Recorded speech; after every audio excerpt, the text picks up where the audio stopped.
Welcome to the Dare to Multiply podcast. On this podcast, we help passionate Jesus followers become courageous, obedient disciples who impact their communities for the kingdom of God. I'm your host, Cynthia Anderson, a disciple multiplication coach and trainer. We have some amazing guests coming up, people who are taking risks to launch new discipleship movements in their areas. I can't wait to learn from them and introduce you to their ministries. Together, we'll show you how to make and multiply disciples and groups in your area. If you're new here, be sure to subscribe to the podcast and our YouTube channel so you don't miss out on any tools or content coming your way. I also wanted to mention a free newsletter on disciple making that I send out every single week. It's called Daring Disciples, and it's all about how to share your faith, overcome obstacles we all face in the journey toward multiplication. To subscribe to that, go to daretomultiply.com/newsletter. Let's dare to multiply. Have you ever heard of MAWL or MAWL? It's an acronym that many of us in the DMM, CPM, church planting world throw around this acronym, and it's kind of become part of our lingo for those of us who are pursuing rapid multiplication of disciples. Well, what does it mean? And is it actually something important for me to understand, you might be asking? Well, I think it is, and I'll be right back to explain more about it. Are you busy but not seeing the fruit you long for? Dissatisfied with your present level of impact on those around you, or frustrated with traditional methods of discipleship that don't seem to be effective? If so, the Getting Started in Disciple Making Movements course may be just what you need. Inside the Getting Started program, you'll get access to a step-by-step proven approach to making and multiplying disciples. Not only will you receive 25 short and practical video teachings spread out over 6 modules, but you'll have a chance to connect with others for group coaching via our monthly Zoom calls, and even more importantly, you'll become part of a global community of like-minded people from all over the world who are passionately committed to following Jesus and impacting others around them. If you want to get unstuck and begin moving forward as a disciple who makes disciples, I encourage you to go to courses.dmmsfrontiermissions.com and sign up for this powerful program today. And now to today's episode. MAWL or MAWL, it stands for Model, Assist, Watch, and Leave. MAWL. And it all has to do with the disciple-making process. So as we look at the life of Jesus, we see that he did this with his disciples. He practiced MAWL or MAWL with them. He first modeled for them how to do the work of the kingdom. He healed the sick. He loved on people. He shared the good news, the gospel of the kingdom with people in front of them, and they watched him. And they learned, right? They were going with him where he went, watching what he did. And so at the very beginning, he was modeling. This is so important. I can't really overemphasize this. We must do more than just teach people what they should do. We need to show people with our lives what we're asking them to do, right? So we can't just stand up in a pulpit and preach, go and make disciples of all nations. Our lives need to be actively reflecting that. We're modeling a lifestyle of evangelism and disciple making, not just teaching and training about it. And that way, when we give real examples from our lives, it makes a big difference. And when people see that we are doing what we're asking them to do, it actually impacts them quite a bit more than just our words of teaching or instruction. So model is so important. And we see that Jesus did this. And then we see that they also assisted him in what he was doing. They joined with him in feeding the 5,000. That's a great example where he told them, feed them. And, they distributed the food and they were involved in that miracle. They participated in it with him. They were assisting him in the work of the kingdom that Jesus was doing and healing the sick and casting out demons. They were involved, they were participating, they were with him, actively assisting. And then we see in Luke chapter 9 and 10 that Jesus actually sends them out to do what he'd been doing.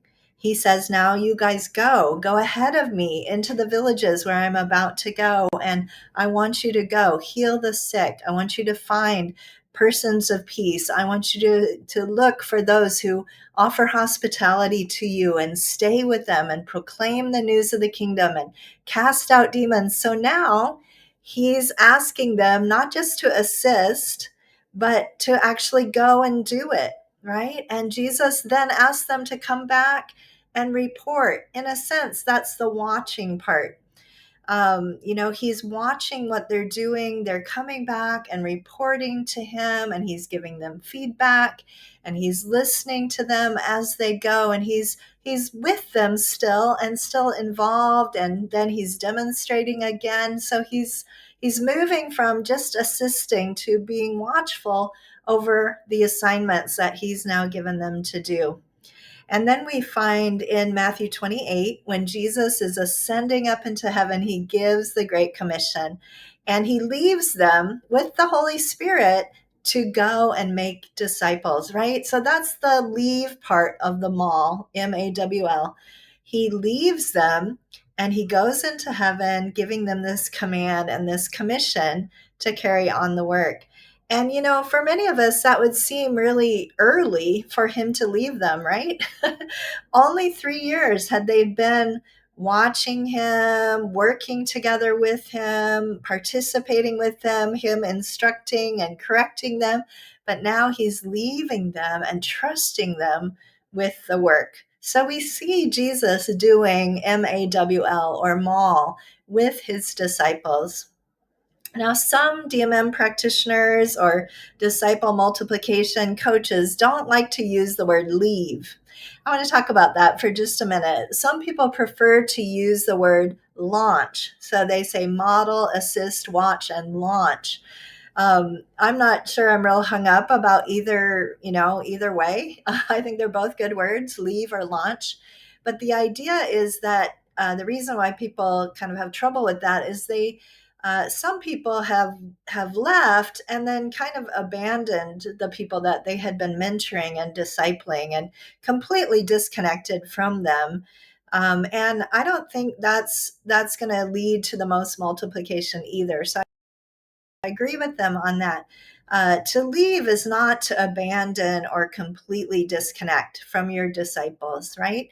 But we may need to distance ourselves physically by no longer going to the meetings with them, giving them room to grow, right? Sometimes if we stay, they defer to us. Now, this is particularly true in Asian and African cultures and probably in Latino culture as well. Not so much true in the West, but it can be true that they would defer to you. You are the leader. You're the one who led them to Christ. You're the pastor or the one who has more spiritual authority in their minds, right? And so sometimes we need to physically distance ourselves. I used to sometimes start groups and then I would intentionally miss the group, even though I was in town and available, because I wanted them to do it without me. I wanted them to know that they could and that I trusted them to go ahead and lead the group without me. And again, that was part of the watching. And then I would ask them, how did it go? And what happened?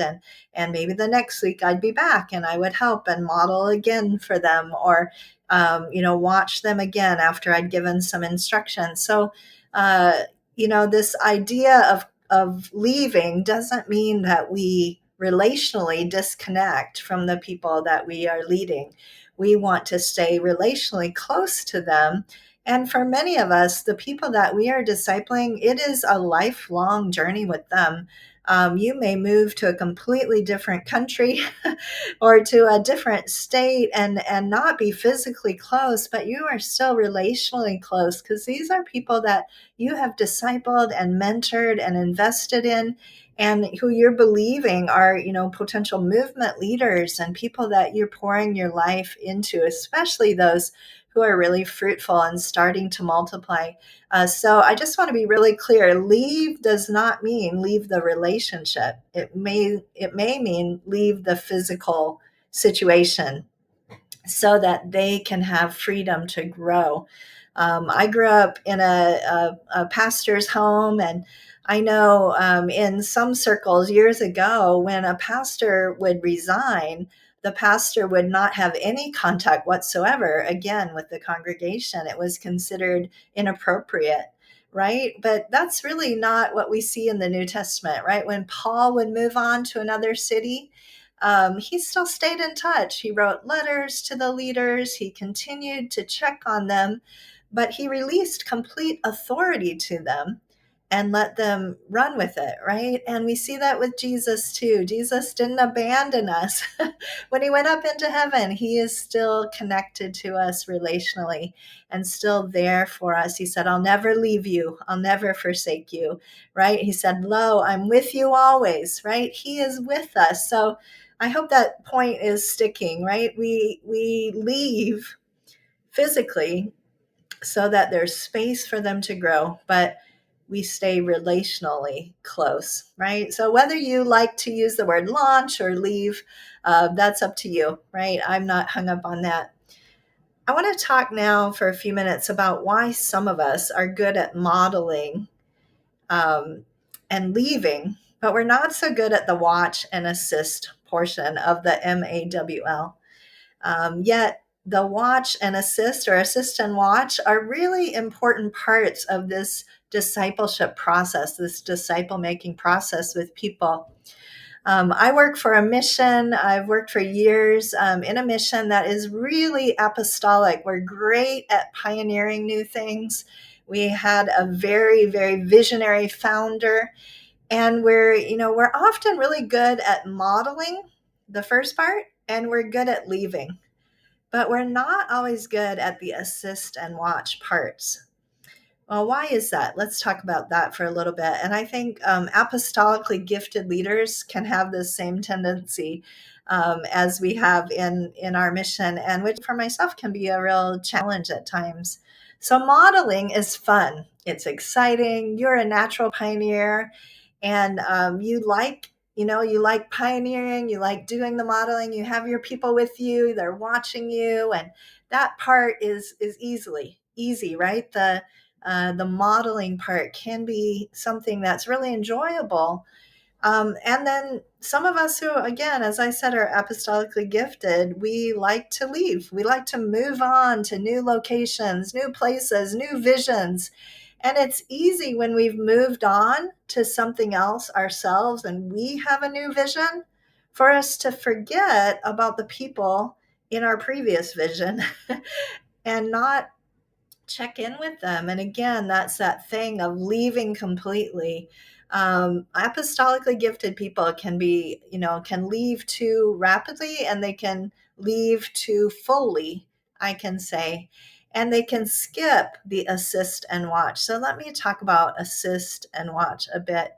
As busy leaders, it's easy to skip those things, right? We need to allow people to assist us in what we're doing in very real ways. Now, assist, I have to be clear, is not carrying your briefcase, right, and opening the door for you, right? That is not what it means to assist. It might start with that if you really need that because you have some physical handicap or something, but it's not being your peon, right? Or somebody that just follows you around, right? It's giving them genuine responsibility, delegating real responsibility to them, but then letting them do it together with you. I used to always take somebody with me, and I still practice this about 90% of the time. When I go to train, I like to take somebody with me, and they assist me, and I give them different responsibilities. Now, the first time they do that,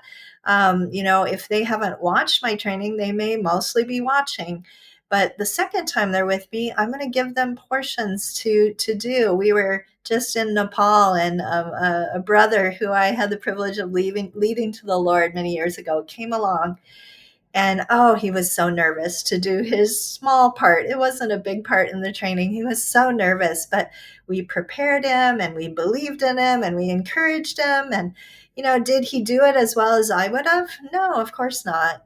But he did fine, right? And I was able to go up and, kind of reinforce some of the things that he had missed because I was mentoring him by giving him real responsibility, trusting him with it, and then helping him to grow. Now the second time that he did better, and he grew, and I believe God is making him into an excellent multiplication trainer for the future. But we have to be willing to risk a little bit of our reputation, even to allow others to take the stage with us, so to speak, right?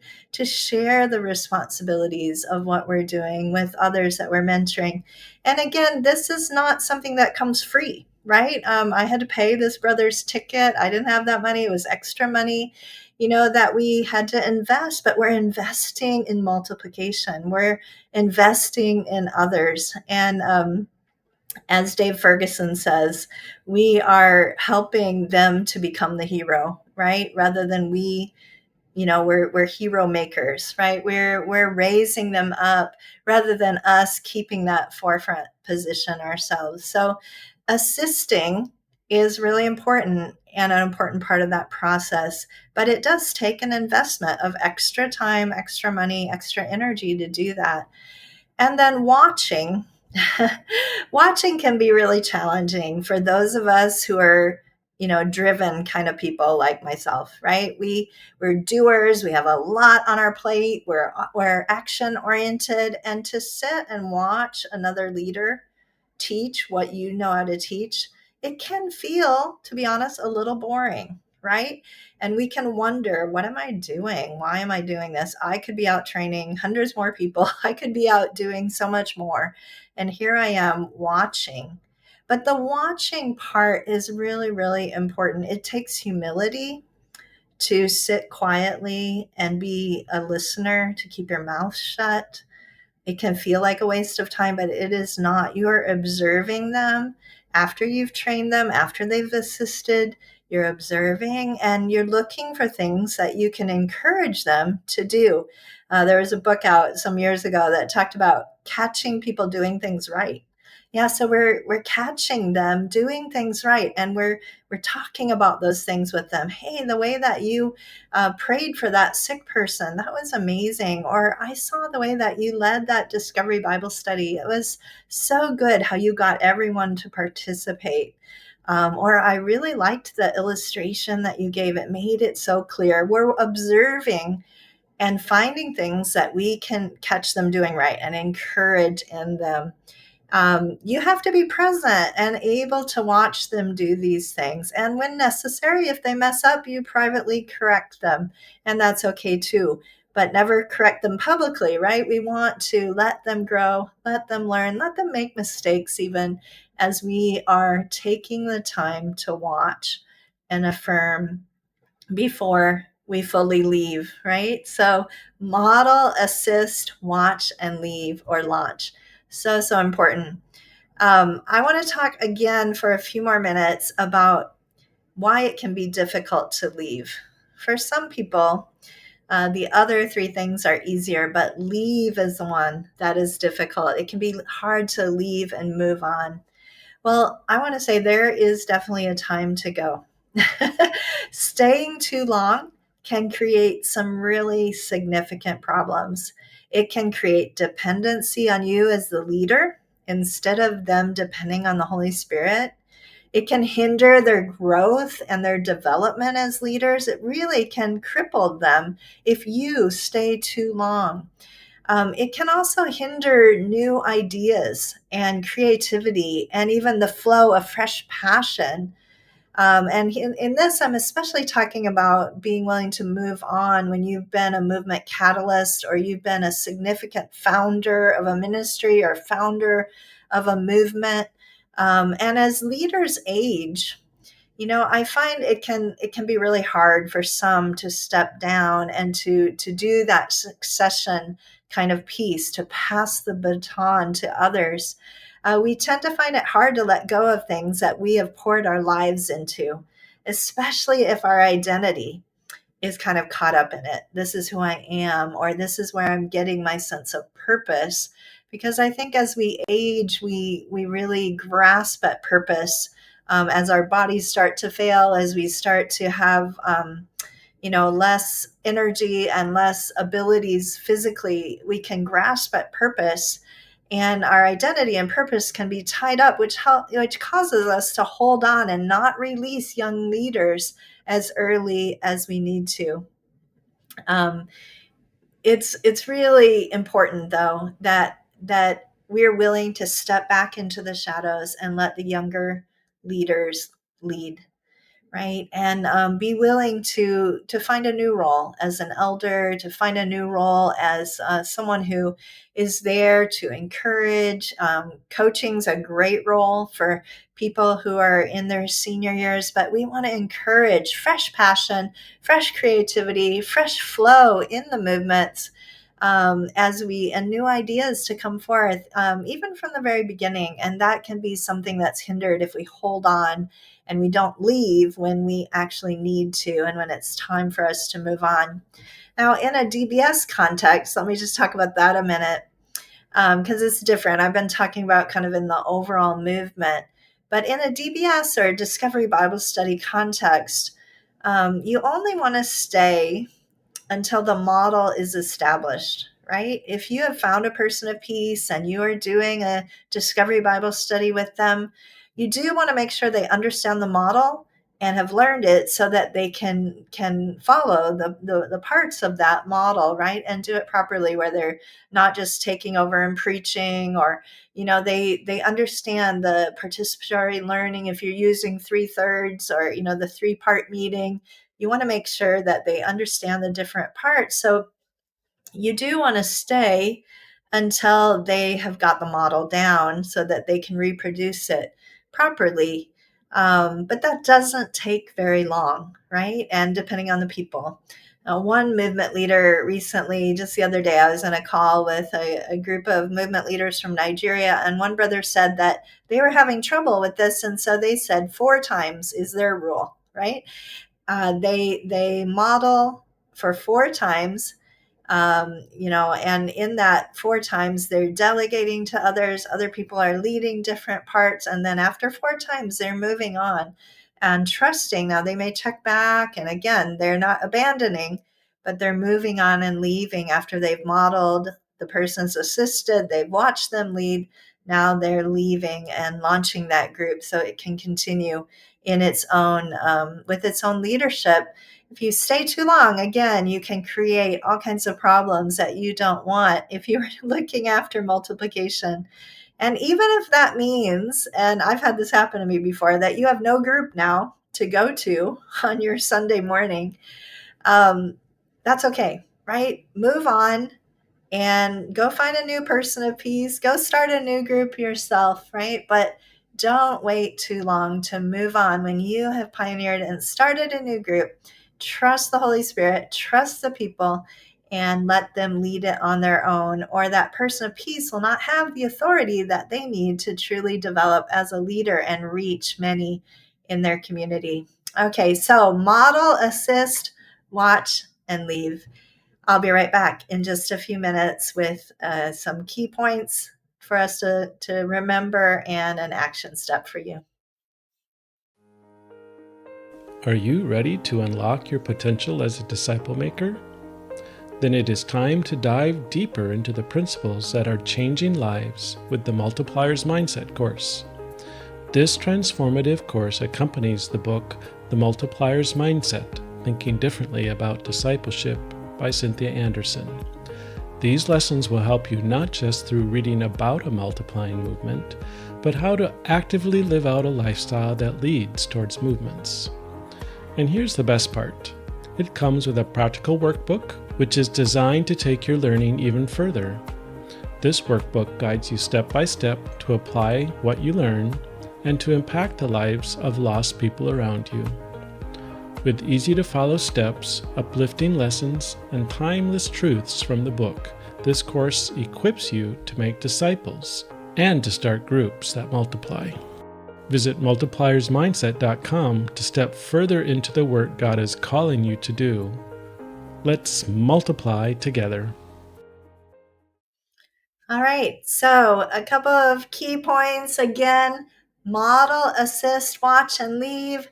It was how Jesus did disciple making. We want to learn from his example. He modeled for them through his life. They watched him and assisted him, and then he watched them by finding out their reports and checking on them, and then he did leave and trust them, and he went up to heaven commanding them to do the same. Some of us struggle with the assist and the watch part, right? We do pretty good at the modeling. Some of us who are apostolically gifted, we do good at the leaving, but we really need to humble ourselves and then put in the time to invest in allowing them to truly assist us, delegating and doing it together, and then watching them as they do it alone, so that you can give that in process. So let's be sure not to skip the AW in the MAWL. They're all four of these parts vitally important. And then I talked a little bit about why it can be difficult to leave and move on, but how important it is that we're willing to move on, that we're willing to leave and trust the people that we are raising up while still staying relationally connected to them. So here's your action step. I want to ask you to think about these four things: model, assist, watch, and leave. Which of those do you find easiest to do? And which of them do you find most difficult to do? I want you to think about that. And then I want you to intentionally work on finding an opportunity. Maybe you've been running around training disciple makers, doing all kinds of stuff, but you haven't taken anyone with you to raise up as a trainer with you. How can you do that? How can you do that in this next few months or in this next few weeks? Maybe you've been going out and doing evangelism, but you haven't taken someone with you.